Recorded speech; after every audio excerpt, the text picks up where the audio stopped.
मैं doctor D S. Negi free online Sharda mathematics classes में आपका स्वागत करता हूं।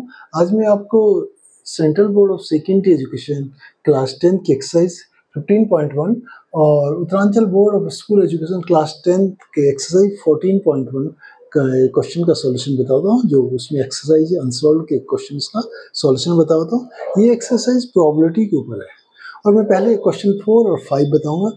उसके बाद में जब ये चैप्टर खत्म होगा तो फर्स्ट, सेकंड और थर्ड क्वेश्चन, क्योंकि वो क्वेश्चन क्या है प्रोबेबिलिटी के आधारित हैं और बेसिक क्वेश्चन है। तो चैप्टर कंप्लीट होने के बाद आपको ये पता लग जाएगा कि आपको प्रोबेबिलिटी का आइडिया लग जाएगा, तो उसके क्वेश्चन ऑब्जेक्टिव टाइप क्वेश्चन करने में ईजी होगा। तो मैं क्वेश्चन 4 बताता हूँ। क्वेश्चन 4 है, मैं उसकी आउटलाइन बताता हूँ। Which of the following can not be the probability of animal. एक इवेंट है, इवेंट की प्रॉपर्टी निकालते हैं।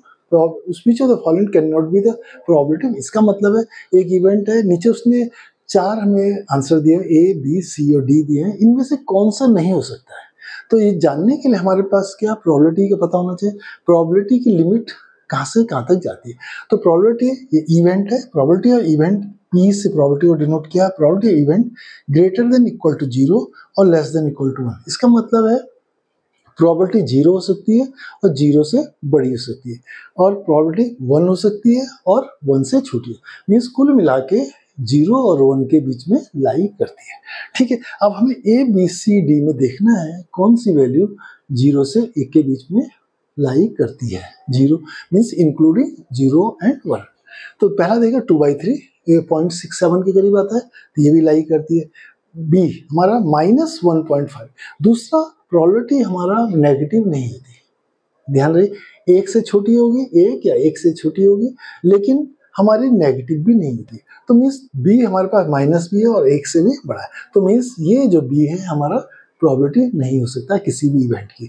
सी देखिए 15% है, 15/100 इक्वल टू 0.15, 1 से छोटा ये भी प्रोबेबिलिटी हो सकती है। डी 0.7 है, 1 से छोटा है, तो मीन्स ये भी। तो मीन्स कौन सा नहीं हो सकता, बी। तो हमारा करेक्ट आंसर क्या है, बी। ठीक है, दूसरा क्वेश्चन है, क्वेश्चन 5 है, इसमें किसी इवेंट की प्रोबेबिलिटी 0.05 दी हुई है। What is the probability of the not E. Not E में मीन्स उस इवेंट के ना होने की प्रोबेबिलिटी क्या होगी।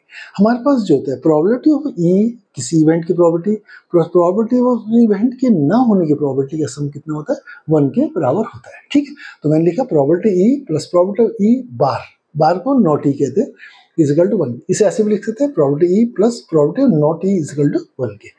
अब प्रोबेबिलिटी ई हमें दिया हुआ है, तो हम वैल्यू लगते हैं 0.05 plus probability not E is equal to 1 के। इसको उधर ले जाए तो probability not E is equal to 1 minus 0.05 is equal to 0.9। तो मीन्स हमारे जो प्रोबेबिलिटी किसी इवेंट के ई जो इवेंट है उसके न होने की जो प्रोबेबिलिटी है 0.95 हुई।